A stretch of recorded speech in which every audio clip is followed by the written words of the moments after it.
स्वागत है आपका मेरे एएमए एजुकेशन चैनल के ऊपर। आज की हमारी वीडियो के अंदर हम करेंगे managerial usage of variance analysis and causes accounting for managerial decision unit third के मेरे नोट्स। हमारी जो पिछली वीडियो थी उसके अंदर हमने स्टडी किया था वेरिएंस एनालिसिस ओवरहेड। अगर आपने वो वीडियो नहीं देखी है तो उसका लिंक डिस्क्रिप्शन में है, आप लोग जाके चेक कर सकते हैं। और अगर आप चैनल पे नए हैं तो सबसे पहले चैनल को जाकर सब्सक्राइब करें, बेल आइकन प्रेस करें for new updates.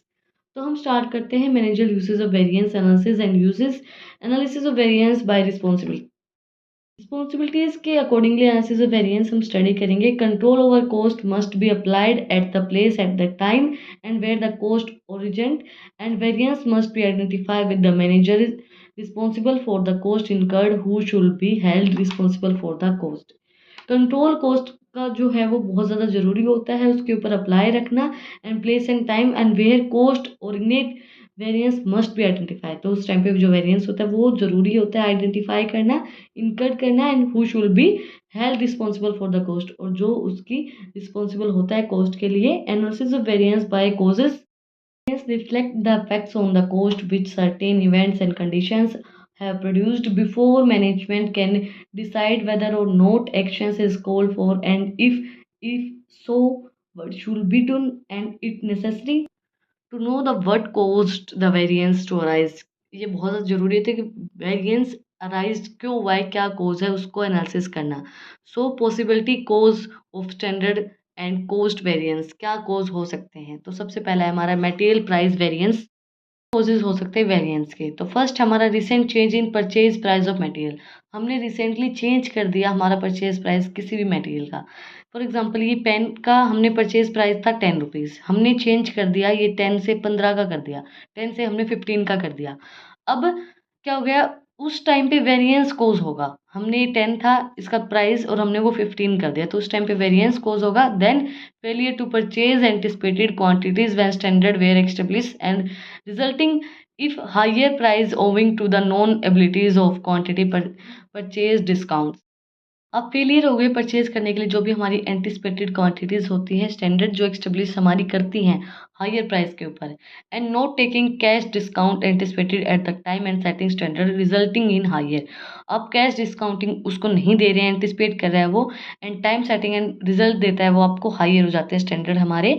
And substituting raw material different from the original material and specifications, आप किसी चीज़ का सब्सटीट्यूट यूज़ कर रहे हो। फॉर एग्जांपल आपको ये पेन 15 में मिल रहा है, तो हम क्या सोचेंगे इसका सब्सटीट्यूट यूज़ कर लें। जो हमें जो एक सिक्की नहीं आती है, एक सिक्की आती है मतलब सिक्की आती है बहुत सी कलर्स की, और एक पेन उनके साथ आता है, तो हम उसको यूज़ कर लें, उसका सब्सटीट्यूट हम यूज़ करें। और ओरिजिनल मटेरियल जो है वो उसकी स्पेसिफिकेशन नहीं रहती। देखो जो सिक्की होती है वो इतनी अच्छी नहीं देती है, जो ये स्पेशल पेन होते हैं, तो वो ओरिजिनल मटेरियल स्पेसिफिकेशन नहीं रहेगी, तो उस टाइम पे वेरिएंस आ सकता है। Freight cost change and change in the purchasing and all storekeeping cost if these are debited to the material cost। Freight cost जो हमारी चेंज हो गई, चेंज हमने कर दी परचेज के, और जो स्टोर कीपिंग जो चीज़ है वो हमने चेंज कर दी है। जैसे ये नहीं होता है कि हम कई बार कहीं जाते हैं और हम जिस शॉप से सामान लेते हैं रेगुलर बेसिस में, वो शॉप हमें नहीं मिले, वो इंसान वहाँ से चेंज हो गया जिससे हम लेते हो, तो वो चीज़ भी वेरिएंस को क्रिएट करती है। मटेरियल क्वांटिटी वेरिएंस कब क्रिएट होता है, आप पुअर मटेरियल हैंडलिंग, मतलब आपने मटेरियल जो अच्छे से हैंडल नहीं किया। Inferior workmanship by and machine operator, मतलब आपने वर्कमैनशिप जिसको काम करने दिया है, जो मशीन ऑपरेट कर रहा है वो इनफीरियर कर दिया, जिसको काम करना आता था उसको आपने दिया नहीं, और मतलब आपको पसंद नहीं जिसको काम करना आता था, और दूसरे इंसान को दे दिया उसको काम करना नहीं आता, तो उस टाइम पे वेरिएंस क्रिएट हो सकता है। फॉल्टी इक्विपमेंट, आपके जो इक्विपमेंट है वो सही नहीं है। चीपर डिफेक्टिव रॉ मटेरियल आप यूज़ कर रहे हैं। इनफेयर क्वालिटी कंट्रोल इंस्पेक्शन, आपका मतलब आपकी जो प्रोडक्ट की क्वालिटी, जो मटेरियल की क्वालिटी वो अच्छी नहीं है। Wastage due to insufficient production method, आपने एक सफिशिएंट प्रोडक्शन मेथड यूज़ नहीं किया है तो आपने मटेरियल की वेस्टेज कर दी, तो उस टाइम पे मटेरियल क्वांटिटी वेरिएंस क्रिएट हो सकता है। लेबर रेट वेरिएंस कब क्रिएट होगा, recent labour rate change with in industry, recently आपने लेबर का जो रेट है वो चेंज कर दिया। फॉर एग्जांपल आपकी इंडस्ट्री के अंदर 50 लेबर काम करती थी, आपने 10 लेबर को निकाल दिया, तो उस टाइम पे वेरिएंस आ सकता है। Employing a man of a grade different from a one and paid down in the standard, आप उसको पे कर रहे हो, डाउन के अंदर एम्प्लॉय किया है आपने एक मैन जो ग्रेड करता है डिफरेंट स्टैंडर्ड्स हैं and labour strike landing to the utilisation of unskilled help, मतलब उनको हेल्प नहीं, लेबर ने स्ट्राइक कर दी, वो काम नहीं कर रहे हैं। Employ sickness and vacation time के ऊपर, और एम्प्लॉय सिक है, बीमार है, और एम्प्लॉय काम नहीं करना चाहता है, तो उस टाइम पे भी लेबर रेट वेरिएंस आ सकता है। चीज़ें कोज करती हैं लेबर रेट वेरिएंस को। एंड नेक्स्ट है लेबर एफिशिएंसी वेरिएंस। इन फिर रॉ मटेरियल आप यूज़ कर रहे हैं, पुअर सुपरविजन, आपका सुपरविजन अच्छा नहीं है, आप अच्छे से नहीं देख रहे हो कि लोग जो लेबर है वो किस तरीके से काम कर रही है। Lack of timely material handling, आपने टाइमली मटेरियल को हैंडल नहीं किया है। पुअर एम्प्लॉयमेंट परफॉर्मेंस आपकी है, एम्प्लॉयज़ अच्छे से काम नहीं कर रहे हैं, जितना एफिशिएंट वे में उनको काम करना चाहिए उतना एफिशिएंट वे में वो काम नहीं कर रहे हैं। इनफेयर इंजीनियरिंग स्पेसिफिकेशन, कोई अच्छे इंजीनियर जो इसकी अच्छी स्पेसिफिकेशन है उसको आपने नहीं जॉब पे रख रखा है, वो अच्छे से काम नहीं कर रहा है।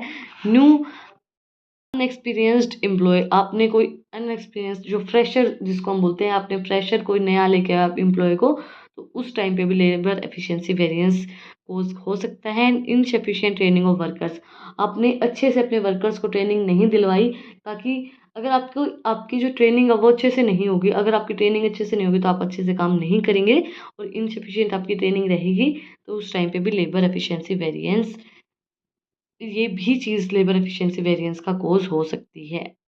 Overhead volume variance, failure to utilise normal capacity, आप फेलियर हो गए हैं, आप नहीं यूटिलाइज कर पाए जो नॉर्मल कैपेसिटी होती है वो।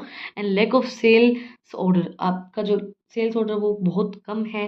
टू मच आइडियल कैपेसिटी है, आपके पास ज़्यादा ही आइडियल कैपेसिटी। आइडियल कैपेसिटी का मतलब क्या होता है कि आपके जो वर्कर्स हैं वो काम कर ही नहीं रहे हैं, आइडियल कैपेसिटी है। मशीन ब्रेक डाउन, आपकी मशीन टूट गई है, मतलब ख़त्म हो गई है। डिफेक्टिव मटेरियल आपके पास है। लेबर एंड पावर फेलियर मतलब मशीन को सही पावर नहीं प्रोवाइड करवा पा रहे हो, जितनी पावर की उनको ज़रूरत है वो चीज़ आप नहीं प्रोवाइड करवा पा रहे हैं। नेक्स्ट है overhead efficiency variance, they include all causes which are listed under the labour efficiency variance, ये हर एक वो कॉजेज को इंक्लूड करते हैं जो हमने लेबर एफिशिएंसी वेरिएंस को के अंदर स्टडी किए थे। Inferior raw material, poor supervision, lack of timely material handling, poor employees performance, inferior engineering specifications, new unexperienced employees and insufficient training of worker, ये जो सारे पॉइंट्स हैं यही ओवरहेड एफिशिएंसी वेरिएंस के अंदर भी इंक्लूड किए जाएंगे। के साथ manager usage of variance analysis and causes हमने आज की वीडियो के अंदर स्टडी किए हैं। आज की वीडियो अगर आपको पसंद आई तो आप लोगों को बताइए क्या करना है, कमेंट सेक्शन में मुझे बताना है कि आपको वीडियो कैसी लगी। कोई भी डाउट है तो वो भी आप लोग कमेंट सेक्शन में मुझसे पूछ सकते हैं, और अगर आपको इन टॉपिक्स की PDF चाहिए तो टेलीग्राम चैनल का लिंक भी डिस्क्रिप्शन में, आप उसको भी जाके सब्सक्राइब कर सकते हैं। फिर मिलते हैं एक नई वीडियो के साथ, एक नए टॉपिक के साथ। Thank you for watching my video.